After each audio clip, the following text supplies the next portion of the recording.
모든 것을 믿습니다. 나는 하나님의 자녀이며 성경 속에 있는 모든 약속들도 내 것이고 성경이 할 수 있다고 한 모든 일들을 나는 할 수 있습니다. 나는 지금 영원불변한 하나님의 말씀을 받습니다. 내 생각은 깨어있고 내 마음은 열려 있습니다. 지금 받으려 하는 하나님의 말씀으로 인해 분명히 나는 변할 것이고 성장할 것입니다. 할렐루야. 아멘. 이렇게 기도하라. 마지막 말씀으로 부르짖어라. 회복의 언약을 받자 하는 제목으로 함께 말씀을 나누고자 합니다. 어느 직물 공장에서 공장장이 직공들을 모아놓고 이렇게 지시를 했습니다. 일을 하다가 보면 실타래가 엉킬 수가 있다. 그러면 실타래가 엉키면 그것을 고치려고도 하지 말고 여러분들의 실력으로는 그 기술로는 고칠 수도 없기 때문에 즉시 내게 보고를 해야 한다 하고 신신당부를 했습니다. 근데 이제 어떤 직원이 이제 야근을 하다가 잠시 졸게 되었던 것 같습니다. 졸다가 보니까 실타래가 엉키기 시작하는 거예요. 그래서 급한 마음으로 빨리 그게 제대를 돌리고 싶어서 막 손을 대니까 계속해서 엉키는 거예요. 그래서 엉망이 되는 상황에서 더 이상 안 되겠다 싶어서 공장장을 불러서 지금 실타래가 엉키고 있습니다 하고 가보니까 이미 처음에 불러서야 되는데 시간이 지나간 상황에서 엉키게 만들고 난 다음에 와놓으니까 더 엉망진창이 되어 있었던 겁니다. 그래서 이 공장장이 그 직원에게 호통을 치면서 하는 이야기가 내가 뭐라고 그랬냐. 실타래가 엉키면 즉시 나를 불러라고 했지 않느냐. 그러니까 이 직원이 대답하기를 제가 잘해보려고 이걸 빨리 풀어서 내가 뭔가를 해결해 보려고 노력을 했는데 최선을 다했지만 이렇게 되었습니다 하고 이야기를 합니다. 나름대로 노력을 한 것이죠. 그런데 공장장이 다시 말합니다. 당신은 지켜야 할 것이 있는데 그것은 해결해 보려고 하는 것이 아니라 실타래가 엉키는 상황을 보기만 하면 내게로 보고하는 것이다. 내게 보고하는 것이다. 그래서 내가 즉시 와서 기계를 중단하고 기계를 고쳐서 이것을 만들 것이다 하는 이야기를 했습니다. 여러분 무슨 말인지 이해가 되십니까? 우리 인생을 빗대어서 실타래라고도 이야기를 합니다. 우리가 어떤 상황에서 실타래가 잘 감겨져 있는 사람이 있을 수가 있고 어떤 사람들은 실이 감겨져 있다가 풀린 상태에서 엉망으로 막 몇 개 가닥에 해서 다시 사용하려고 하면 이걸 그냥 풀 수 없을 정도로 엉켜져 있는 그런 실타래의 모습을 갖고 있을 수가 있습니다. 어떤 상황에서 우리가 문제를 만날 때 엉켜진 실타래를 막 풀려고 노력을 해도 풀어지지 않습니다. 우리의 시간들이 우리 것이 아니라는 것을 우리가 잘 알 수 있는 게 우리 주위에 갑자기 세상을 떠나는 분들을 우리가 볼 때가 많습니다. 금주에도 우리 1년 선배가 하나님의 부름을 받고 갔다 하는 이야기를 들었습니다. 이게 우리의 시간과 우리의 계획이 아니라 우리 인생의 실타래는 진짜 제대로 풀려지지 않으면 이것은 계속 엉킬 수 있는 그런 모습이라는 것을 보게 합니다. 진짜 우리는 어떤 모습으로 하나님 앞에 살아가야 할지를 생각해 보게 하는 말씀인데요. 내일 모레 8월 15일은 우리나라가 광복 78주년을 맞이하는 날입니다. 우리나라는 36년이라는 시간 동안 일본의 압제하에 있다가 해방된 날 1945년 8월 15일을 맞이하였습니다. 사실 처음에 일본이 우리나라를 지배할 때에 많은 사람들이 빠른 시간 안에 회복이 될 줄로 생각을 했습니다. 그래서 3.1 독립 운동도 일어나고 이런저런 운동들이 막 계속해서 일어났습니다.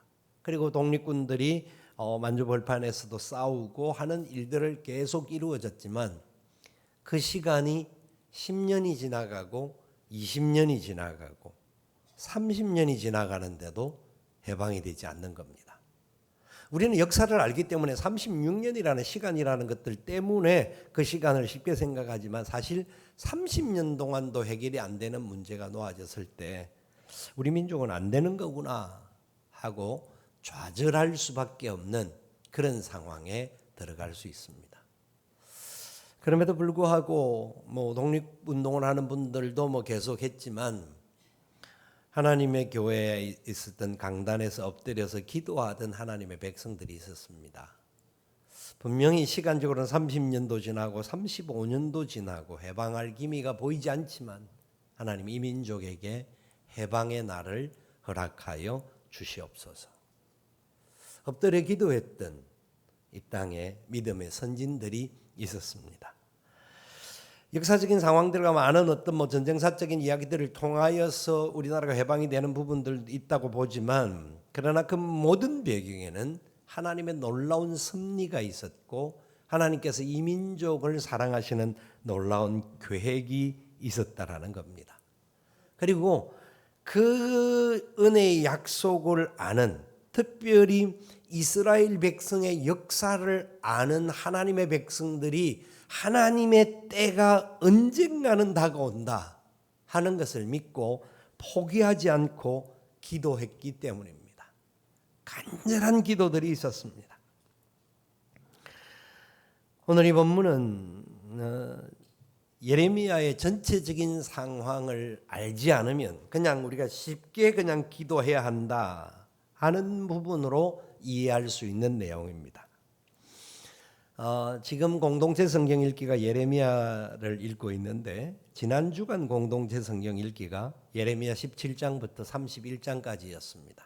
그래서 새벽에 한 장씩 읽으면서 성경을 묵상을 하는데 우리가 예레미야 이 내용들을 살펴보면서 하나님의 마음이 어떤 마음이었던가 하는 것을 아마 이 공동체 성경 읽기를 하셨던 분이든지 새벽기도를 나왔던 분들은 예레미야를 통하여서 얼마나 하나님이 안타까운 마음을 가지고 계시는가 하는 것을 알 수가 있었습니다. 그래서 이스라엘의 죄악된 모습들을 보면서 하나님께서는 예레미야에게 이 민족을 위해서 기도조차도 하지 말라고 처음에는 말했습니다. 내가 저들을 위한 기도를 듣지 않겠다라고 할 정도로 그들의 죄악이 아주 심각했습니다.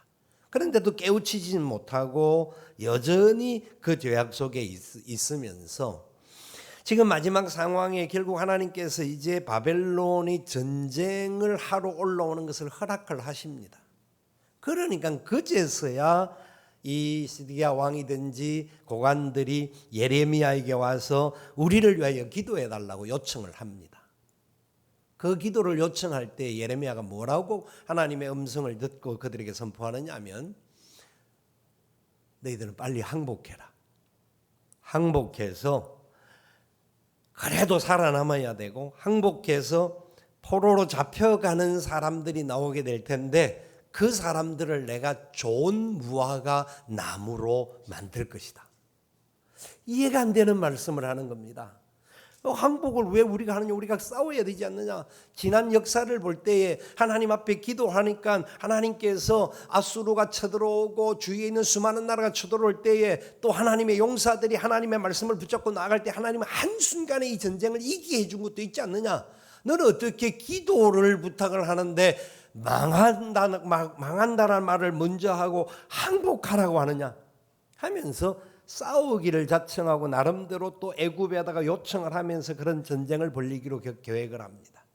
그런 사람들을 뭐라고 하느냐면 너희들 수단과 방법으로 그 일들을 해결하려고 하는 너희들이 결국에는 나쁜 무화과 나무와 같이 될 것이다. 없어지게 될 것이다라는 겁니다. 예레미야는 왕의 명령을 부탁을 받고 기도를 해야 하는데도 불구하고 하나님 앞에 기도하니까 하나님께서 망한다라는 겁니다.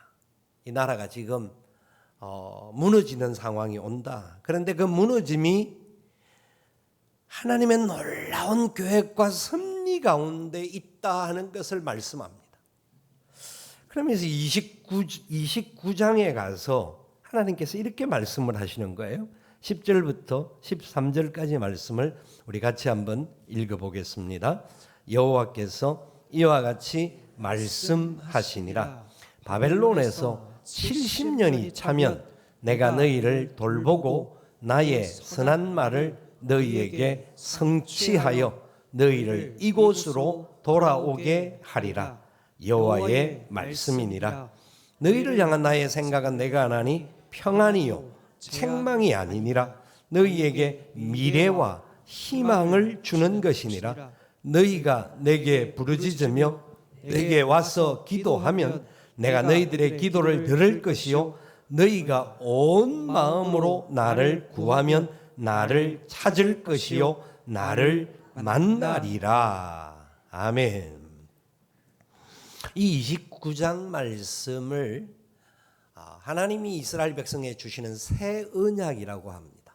새 언약의 말씀인데 뒤에 부분은 우리가 너무나 잘 아는 거예요. 하나님은 평안을 주시고 재앙이 주는 것이 아니다. 그리고 우리가 부르짖고 기도하면 하나님 기도를 들으시고 하나님을 찾으면 하나님께서 만나 주신다. 응답의 역사를 이야기를 합니다. 너무나 감사하고 아멘. 그리고 이것은 진짜 하나님의 뜻입니다 하는데 10절에 뭐라고 말씀을 하셨습니까? 10절 말씀에 하나님이 말씀하시는데 바벨론에서 언제가 지나야 된다고요? 70년이 차면 70년이 차면 간단하게 말하면 기도의 응답이 언제 이루어진다고요? 70년 후에. 생각을 해볼까요? 70년 후에 지금 이 자리에 계신 분 중에서 살아남아 있을 사람? 저기 꼬맹이. 꼬맹이 모르죠. 우리는 시간을 모르니까. 그러나 우리 일반적인 생각할 때는 10살 미만의 꼬맹이들은 70년 후에도 그래도 살아있을 수 있겠다. 그런데 여기 있는 저와 여러분 대다수는 요단강 건너가서 만날 거예요. 아멘? 70년 동안 남아있을 사람이 보니까 없어요. 아니 10년 20년 후에 우리가 어떻게 될지도 몰라요. 근데 하나님이 뭐라고 약속을 하십니까? 70년이 차야 된다고. 그러면서 뭐라고 말씀하시느냐 하면 너희는 내게 부르짖으라는 겁니다. 쉽게 말하면 이겁니다. 70년의 응답받을 거를 놓고 기도하라는 겁니다. 그 기도가 이게 진짜 기도를 할 수 있는 기도일까? 쉽게 말하면 그런 겁니다. 70년 후에 우리는 다 천국 가 있을 건데 지금 현재 우리가 기도해서 우리 생애 속에서 그걸 경험도 못하고 열매도 못 볼 텐데 하나님은 그걸 놓고 기도하라는 겁니다. 이게 얼마나 놀라운 역사인지 우리는 생각을 하고 오늘 주님께서 우리에게 주시는 말씀이 우리의 말씀이 되도록 해야 합니다. 하나님께서 이스라엘 백성들에게 젖가꿀이 흐르는 땅을 주시겠다고 약속을 하셨습니다. 아브라함에게 젖가꿀이 흐르는 땅을 주시겠다고 약속을 하시고 그 땅에 들어와서 아브라함이 제사를 지낼 때에 아브라함에게 뭐라고 약속을 하느냐 하면 내가 4대가 지난 후에 너희들에게 이 땅을 줄 것이다. 70년 정도가 아니었습니다. 하나님이 아브라함에게 약속하셨던 그 언약의 약속은 4대가 지난 후, 그게 현실적인 시간으로는 그 땅을 차지했던 시간이 언제냐면 430년이 지난 시간이었습니다. 하나님의 약속이 그렇게 늦게 되었다라는 겁니다. 그럼 그동안 하나님 아무것도 안 하셨는가? 우리는 생각할 수 있을 것이고, 왜 하나님은 또 질문을 해볼 수 있는 게 빨리 주실 수 있는데 그렇게까지 오랜 시간을 끌고 난 다음에 이것을 허락하여 주시는가? 궁금함이 나올 수밖에 없습니다. 하나님이 그 가나안 땅을 주신다고 분명히 약속하셨고 그 땅이 젖가꿀이 흐르는 땅이라고 약속하셨는데 그 땅에 대하여서 그냥 아브라함은 실제로 그 땅에 있는 토착민이고 토착민이 아니라 이주민이었습니다. 이주해 와서 살아야 하는 사람이었습니다. 그래서 하나님 뭐라고 말씀하냐면 가나안 땅에 있는 칠족들의 죄악이 관영될 때까지, 죄악이 관영된다면 죄악이 가득 찰 때까지, 그때가 심판 때인데 그 가나안 땅을 심판하는 시간에 그들을 몰아내고 하나님이 그 땅을 이스라엘 자손에게 주시겠다. 그게 430년이라는 시간입니다. 하나님은 모든 것의 주인이십니다. 창조주시예요. 그러면 그냥 주실 수도 있고 새로운 땅을 만들어서도 주실 수가 있는데도 불구하고 그 땅을 약속하시고 그 땅의 사람들의 일반적인 부분, 그러니까 죄악이 찬다라는 것은 완전히 심판을 받아도 할 말이 없는 상황인데다가 또한 그 중에라도 혹시라도 건져내고 구원할 자가 있다고 한다면 그 기회를 주시는 하나님이시라는 겁니다. 그래서 당장 우리 하나님의 백성들에게 좋은 것을 주면 좋을 것 같지만 그래 되면 그 땅의 사람들이 세상 말로 억울할 수 있으니까 그 시간을 제한되게 해주시고 그 백성들에게 주시겠다는 겁니다. 이 말씀이 이스라엘 백성들이 가나안 땅에 들어갈 때의 과정도 살펴보면 역시 같은 하나님의 마음이 읽혀져요.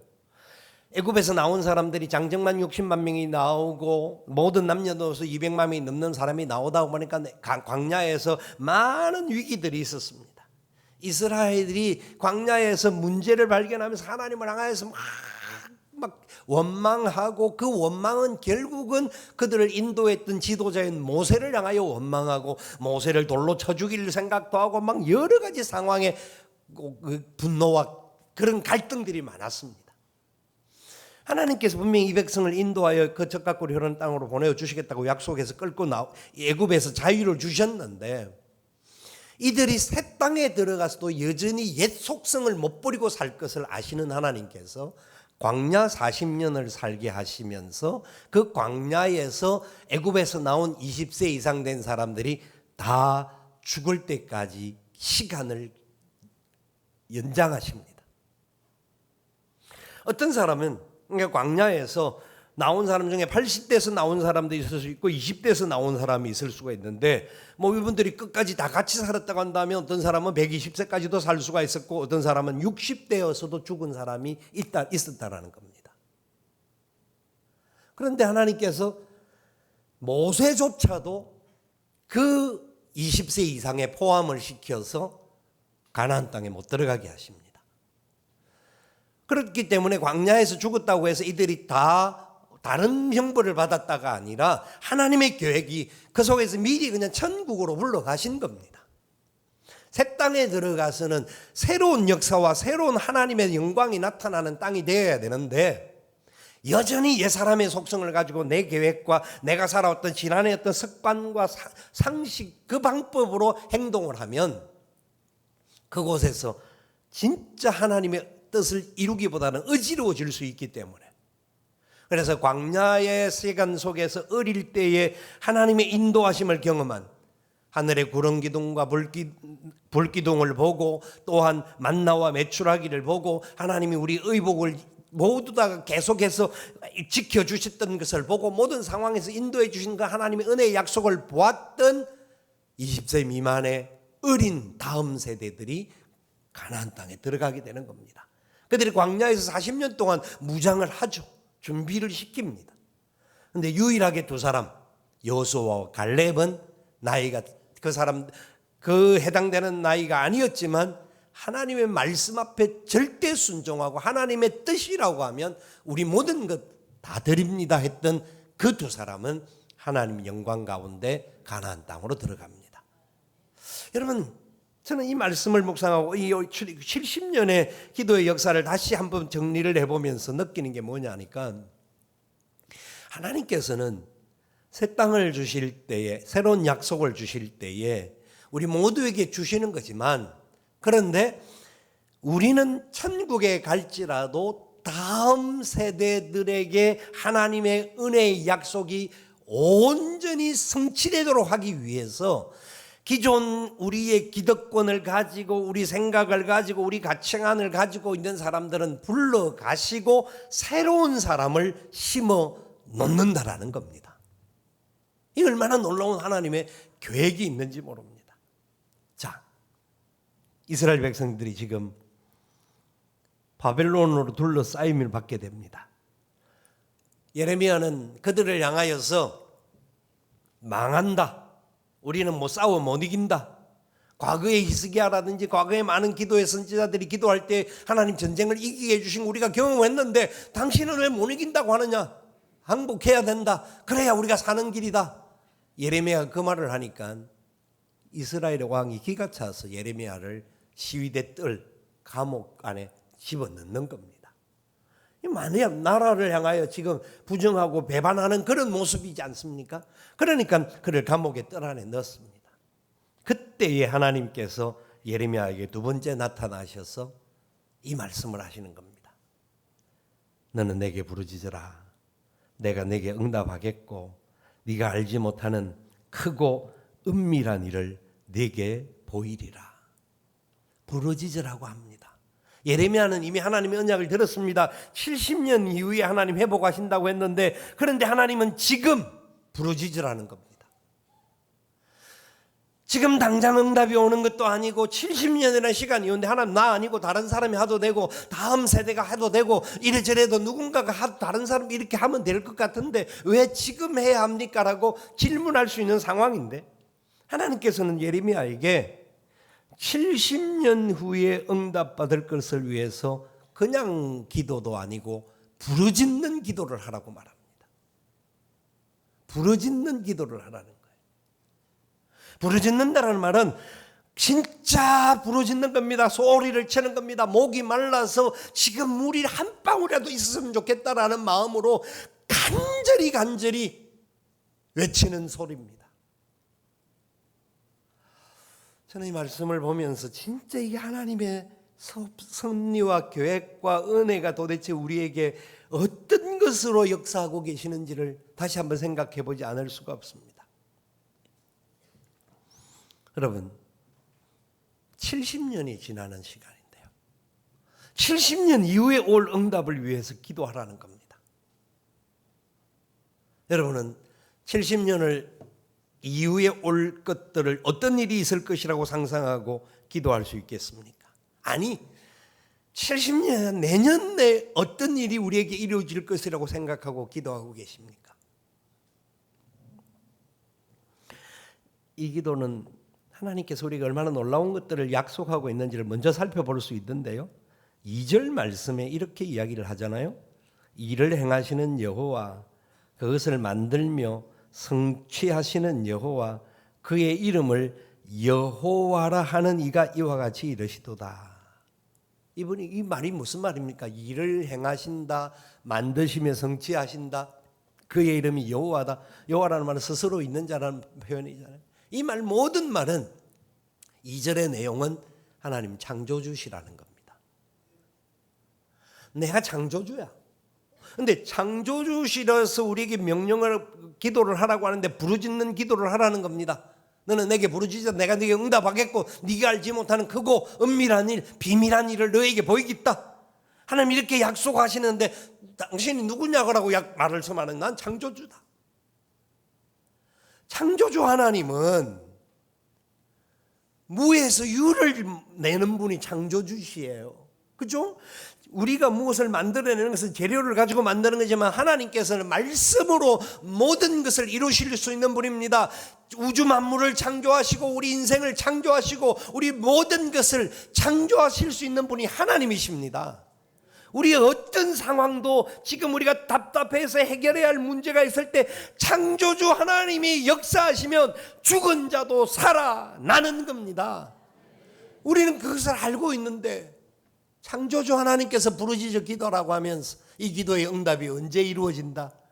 70년이 지나야 된다. 70년이 지나야 된다.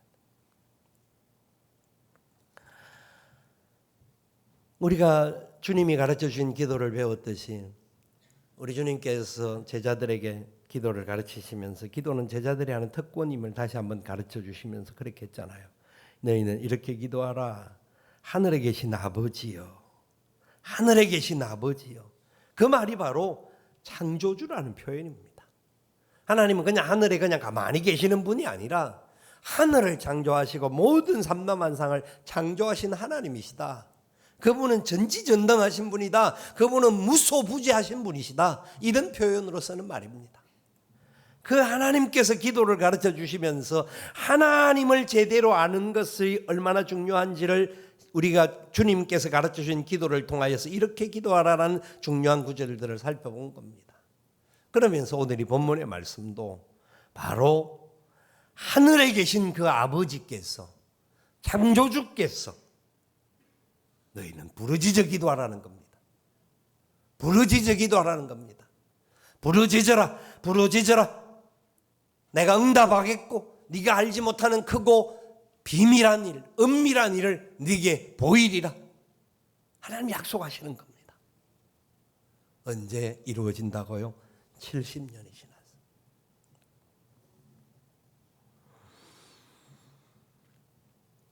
이스라엘 백성들은 이 부분을 가지고도 질문할 수 있고 우리도 이렇게 질문할 수가 있습니다. 70년이 지나는 것을 왜 지금 벌써 기도해야 합니까? 하는 질문하는 사람도 있을 수가 있고요. 또 어떤 사람은 하나님은 기가 먹은 분이 아니잖아요. 그러니까 큰 소리 안 치고 조용히 기도해도 응답해 주십니다. 아멘. 그 말도 맞아요. 그러니까 부르짖는 기도 꼭 부르짖어야 하나님 듣습니까? 그렇게 표현을 하는 분이 간혹 있습니다. 우리 교회는 없지만 간혹 있어요. 간혹 있어요. 그런데 성경에 보니까 부르짖는다는 표현이 한 700번 이상이 나오고요. 기도를 구체적으로 하는 부분이 200번이 넘게끔 부르짖는 기도를 하라고 이야기해요. 부르짖는 기도. 하나님 기가 먹으려서 해서 부르짖으라고 하는 게 아닙니다. 너희들이 진짜 나만 바라보고 있느냐? 그러니까 다른 것들을 의지하지 않고 나만 바라보고 진짜 너희들이 기도하고 있느냐? 이것을 하나님 말씀하시는 거예요.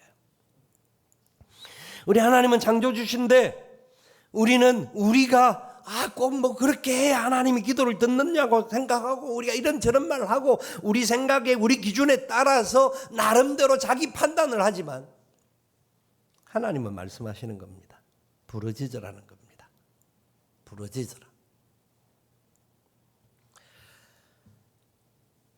저와 여러분은 과연 우리의 삶의 문제를 놓고 어떻게 하나님 앞에 나아가고 계십니까? 자, 이 문제를 70년이라는 시간을 생각을 하면서 하나님은 70년 이후에 응답을 주셨을까요?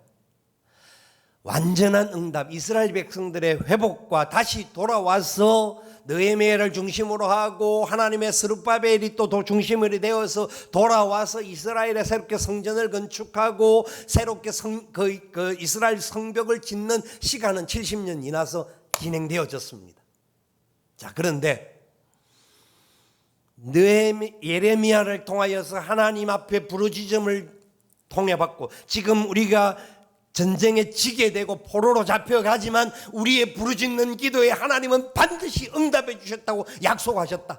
비록 그 시간이 70년이지만 그 시간 동안 우리가 어떻게 살아야 할지, 왜 70년이라는 시간을 주셨냐 하면 너무나 많은 죄를 지었기 때문에 그 죄를 다 씻어내고 회개하는 시간을 가지라고 주신 것이다. 그렇기 때문에 우리 하나님의 백성들은 포기하지 않고 끝까지 하나님 붙잡고 기도해야 한다 하는 말씀을 선포했던 겁니다. 자, 어떤 사람들이 일어났습니까?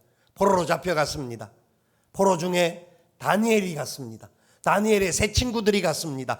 다니엘의 친구들 중에 10대들이 그 바벨론의 포로로 잡혀갔습니다. 그 아이들은요, 나라가 망하여서 잡혀갑니다. 10대 같으면 우리는 철없는 아이라고 말할 텐데 그들이 왕 앞에 서서 어떻게 이야기를 합니까? 왕이요, 우리는 왕의 방법으로 음식을 먹고 그렇게 하지 않겠습니다. 우리는 이제 그 왕을 시키는 그 대신 앞에 그런 이야기를 하는 겁니다. 그러면서 우리는 하나님을 믿기 때문에 우상하게 드려진 재물을 먹지 않고 우리는 채소만 먹어도 더 건강할 수 있습니다. 하나님이 우리를 지켜주실 것입니다. 우리는 기도합니다. 하나님 응답해 주실 줄 믿습니다. 이런 표현을 다니엘서 1장에서 하는 겁니다. 이 다니엘 1장이 어디에 있었던 사건입니까? 바벨론의 포로로 잡혀갔던 10대들. 여러분, 이게 그냥 되어진 이야기일까요? 포로로 잡혀가는 과정 속에 예레미야가 그 백성들을 향하여 선포하고, 또한 그 말을 들었던 하나님의 백성들이 지금 우리는 포로로 잡혀가지만 우리가 회개하고 하나님 붙잡고 믿음으로 나아가기만 하면 하나님께서 우리 민족을 반드시 회복시켜 주실 줄 믿습니다. 이 기도로 부르짖었던 겁니다. 그 부르짖는 기도에 다 자녀들이, 다음 세대들도 그 소리를 들으면서 우리도 저렇게 기도할 때에 하나님이 우리를 끝까지 책임져 주실 것입니다. 믿었던 겁니다. 그래서 다니엘은 잡혀가서 왕이 그렇게 기도하면 안 된다고 하는데도 창문을 열고 죽음이 눈앞에 있음에도 불구하고 하루 3번씩 예루살렘을 향하여 기도하였습니다. 이게 그냥 되어진 일일까요? 하나님은 70년의 시간을 정했지만 그 다음 날부터 회개하는 백성들에게 은혜를 더하시고, 하나님을 온전히 붙드는 백성들에게 하나님 기름 부음을 주시고, 하나님의 영광이 그들을 통하여 나타나도록 그들이 포로로 잡혀감에도 불구하고 그 나라의 총리가 되게 하시고 그 나라의 위대한 일꾼들을 만들어 주신 하나님의 역사가 70년 역사 속에 있었던 역사입니다. 우연일까요? 아닙니다. 부르짖으라, 부르짖으라, 부르짖으라, 내가 너희들을 왜 회복해 줄 것이다 하는 그 약속을 믿고 부르짖었기 때문에 완성은 되지는 않았지만 그 과정 속에 은혜의 역사가 일어났다라는 겁니다. 아주 사소한 예를 들어서 한번 이야기를 해볼까요? 우리 학생들이 시험 기간이 되면 교회에 오는 프로테이지가 많이 줍니다. 중고등학생들이. 대학생들 중에도 그런 사람이 간혹 있죠. 왜냐하니까 시험을 치니까 성적을 좀 더 잘 받기 위해서 교회에 오는 시간을 조금 빼고 하나님 이해해 주세요 하고 그냥 공부를 더 하나 봐요. 이게 그냥 단순한 면으로 생각할 수 있겠지만 저는 이렇게 생각을 해봅니다. 평상시 만약 그 아이들 중에서 부모님들이 안 믿는 아이들이라고 하면 자기가 믿음의 선진이니까 그럴지 몰라도 예수를 믿는 집안의 아이들이라고 한다면 우리 부모님들이 어떤 문제만 생기면 그 문제를 놓고 하나님 앞에 기도하기보다는 그 문제를 풀기 위해서, 엉켜진 실타래를 풀기 위해서 교회도 가지 않고 예배도 드리지 않고 막 푸는 것을 옆에서 보고 온 아이들이 아니겠는가. 다 그렇지는 않을 수 있습니다. 그러나 그럴 수 있는 확률이 굉장히 높습니다.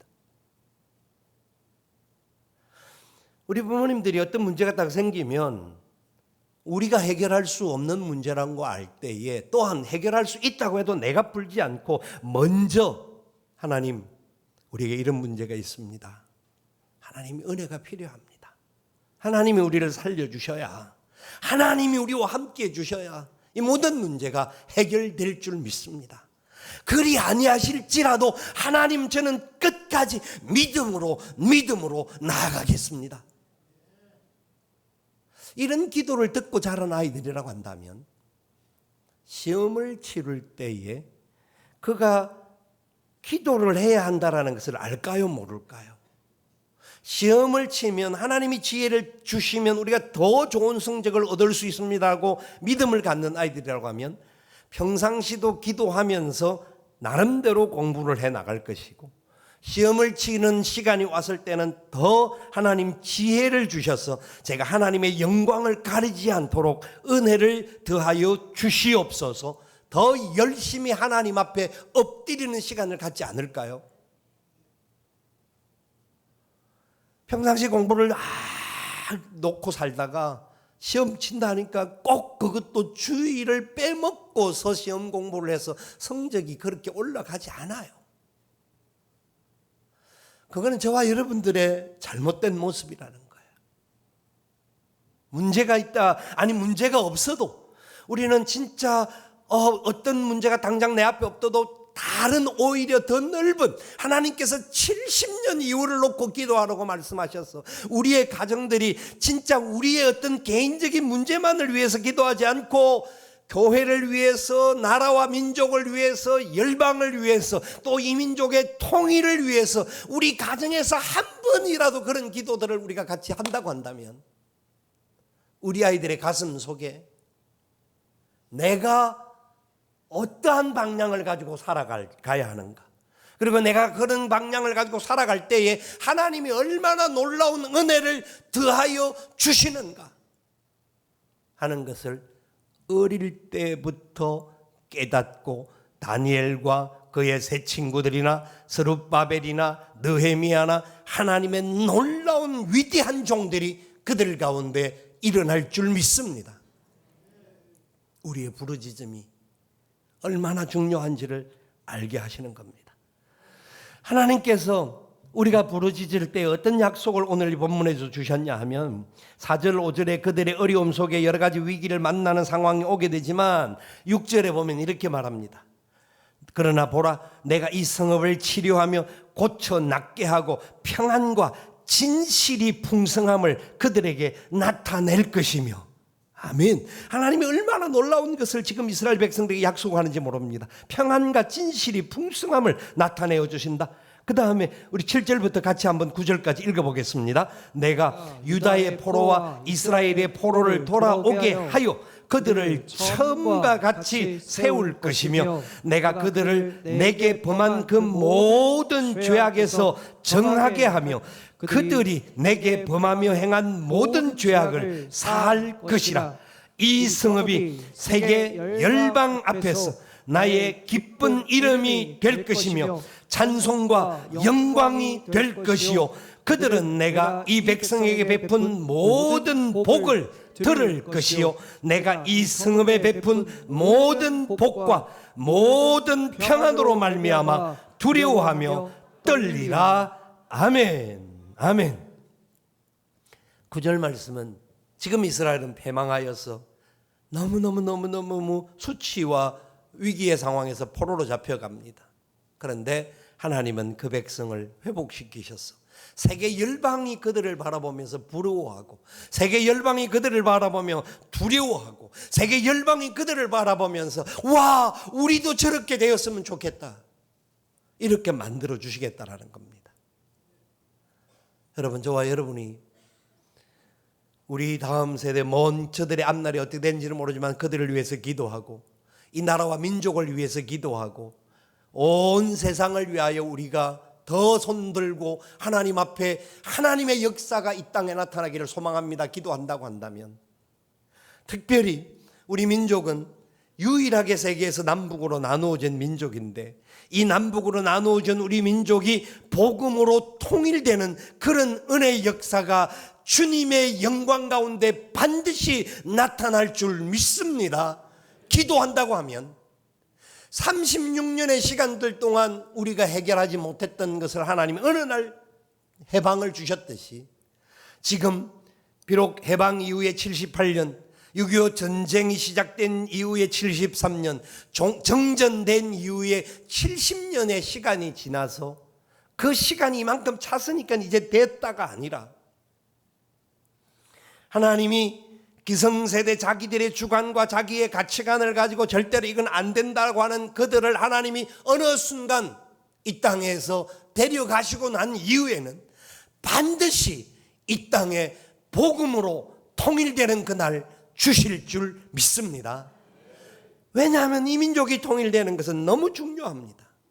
우리는 작은 나라지만 하나님이 우리 대한민국을 통하여 전 세계 복음화하는 일에 굉장히 중요하게 사용하시는데 북녘 땅에 지금도 지하에서 교회 가운데 기도하는 백성들이 얼마나 많이 있는지 여러분 통계로 나와 있지 않지만 연결되어 있는 사람들이 굉장히 많다는 것을 듣습니다. 이들이 지금 기도하고 있습니다.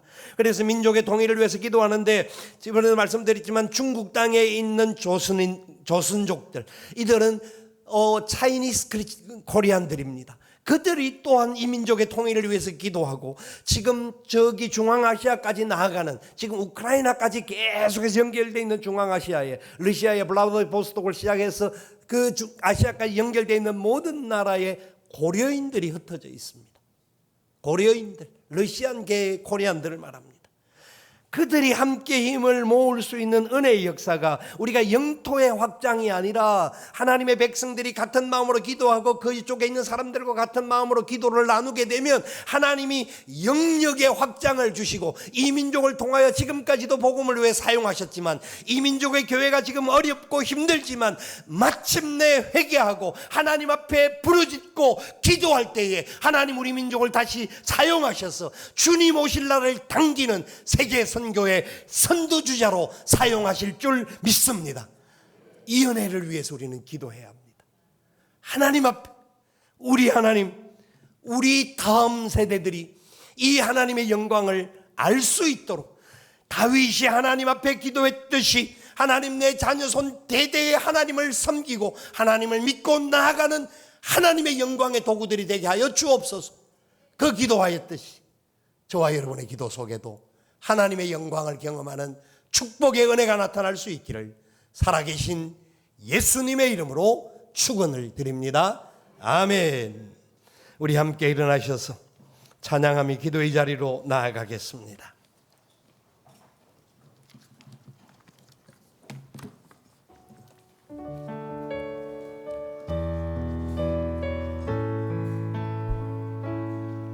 지금 우리는 마음을 합하여